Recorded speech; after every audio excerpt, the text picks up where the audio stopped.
Terrorisme, virus Ebola ou encore aide au développement, les sujets brûlants ne manquent pas à l'agenda de cette assemblée parlementaire paritaire. Dans l'hémicycle des eurodéputés, mais aussi des élus provenant de 79 pays d'Afrique, des Caraïbes et du Pacifique. Comme le rappelle le coprésident de cette assemblée, l'Afrique est stratégique dans les affaires du monde et ne peut être ignorée.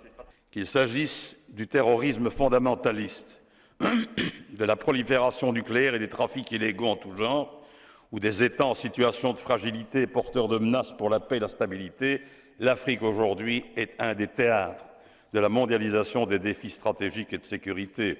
Le Sahel, le Darfour, la Somalie, la RDC, le Mali, le Nigeria, Niger, Corne de l'Afrique et enfin l'État islamique dont la rage meurtrière et l'horreur macabre n'ont pas de limite. Pour venir en aide aux pays d'Afrique, des Caraïbes et du Pacifique, l'Union puise dans une enveloppe de 30,5 milliards d'euros pour la période 2014-2020, des versements que les eurodéputés souhaitent conditionner.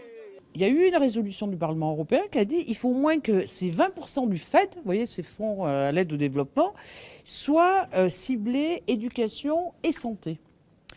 Et quand on regarde en détail, ce n'est pas forcément le cas.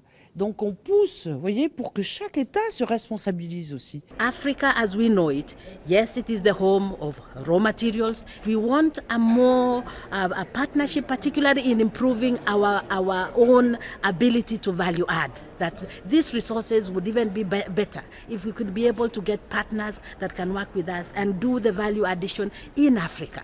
Pour 7 eurodéputés, malgré la crise économique qui frappe l'Europe, les budgets consacrés à l'aide au développement ne doivent pas être remis en question.